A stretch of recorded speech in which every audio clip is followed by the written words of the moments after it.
Assalamualaikum warahmatullahi wabarakatuh. Perkenalkan, nama saya Puja Eka Lestari, NIM E2019-2168, Prodi Ekonomi Syariah, Fakultas Ekonomi dan Bisnis Islam dari Institut Agama Islam Negeri Jember.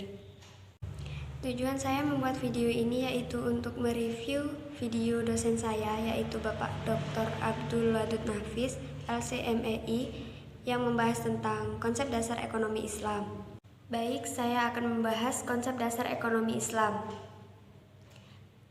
Perlu diketahui, ekonomi yang berkembang saat ini ada dua aliran, yaitu ekonomi kapitalis dan sosialis. Kemudian, ada ekonomi campuran kapitalis dan sosialis. Di sini kita akan mempelajari apa itu ekonomi Islam. Ekonomi Islam yaitu sebuah cabang ilmu yang membahas dan mempelajari tentang perilaku manusia dalam memenuhi kebutuhannya dan memuaskannya untuk mencapai falah berdasarkan pada prinsip-prinsip dan nilai-nilai Al-Quran, Sunnah, Ijma' dan Qiyas. Selanjutnya, perbedaan ekonomi Islam, kapitalis, dan sosialis. Salah satunya ditinjau dari sumbernya. Ekonomi Islam bersumber dari Al-Quran, Sunnah, Ijma' dan Qiyas. Kapitalis bersumber dari pemikiran dan pengalaman manusia. Begitupun sosialis, yang bersumber dari pemikiran dan pengalaman manusia. Jadi sumber ekonomi Islam ada 4, yaitu Al-Quran, Sunnah, Ijma' dan Qiyas. Yang pertama yaitu Al-Quran. Setiap masalah, baik itu jual beli, akad utang piutang, mudharabah, murabbahah, musyarakah, dan semua transaksi, baik kebutuhan makan dan minum, harus berdasarkan Al-Quran dan bersumber dari Al-Quran. Yang kedua, jika masih tidak ditemukan, maka harus bersumber dengan sunnah. Jadi harus melihat sabda Nabi atau yang dikerjakan oleh sahabat Nabi yang diakui oleh Nabi. Yang ketiga, ijma', yaitu kesepakatan ulama-ulama sampai tingkat mujtahid setelah Nabi Muhammad wafat. Yang keempat, qiyas, yaitu menyamakan sesuatu yang tidak ada dalilnya kepada masalah yang ada dalilnya, Al-Quran atau hadis yang memiliki kesamaan.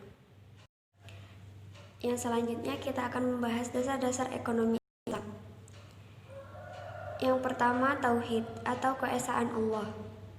Meyakini tentang keesaan Allah, mempercayai bahwa Allah itu ada, bahwa Allah Maha Esa dari zatnya, dari sifatnya. Maka segala aktivitas-aktivitas ekonomi itu harus sesuai dengan ketentuan Allah, baik Al-Quran, Sunnah, Ijma' dan Qiyas. Baik, selanjutnya membahas dasar-dasar ekonomi Islam. Yang pertama, tauhid atau keesaan Allah. Meyakini tentang keesaan Allah, mempercayai bahwa Allah itu ada, bahwa Allah Maha Esa dari zatnya, dari sifatnya. Maka, segala aktivitas-aktivitas ekonomi itu harus sesuai dengan ketentuan Allah, baik Al-Quran, Sunnah, Ijma' dan Qiyas. Yang kedua, al-sidik dan amanah, atau kejujuran dan tanggung jawab, bahwa setiap transaksi itu harus jujur. Setelah jujur, yaitu melakukan amanah, yaitu melakukan tugas dengan baik dan bersungguh-sungguh sesuai dengan perjanjian yang disepakati bersama. Yang ketiga, mengakui hak milik individu dan umum. Yang keempat, al-adalah atau keadilan, yaitu adil ketika menjual dan adil ketika membeli. Yang kelima, at-tawarun atau keseimbangan. Keseimbangan antara kepentingan jasmani dan kepentingan rohani.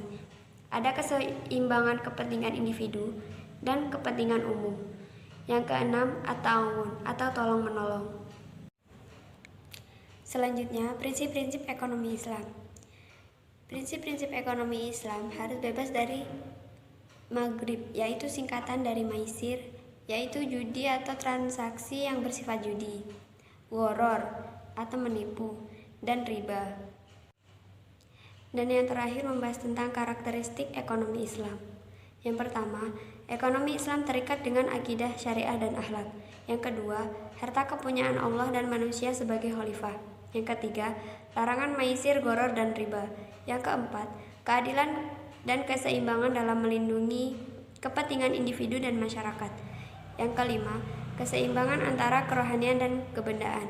Yang keenam, bimbingan konsumsi. Yang ketujuh, petunjuk investasi. Dan yang kedelapan, zakat. Mungkin itu saja penjelasan dari saya. Mohon maaf apabila ada kesalahan dari awal hingga akhir. Wassalamualaikum warahmatullahi wabarakatuh.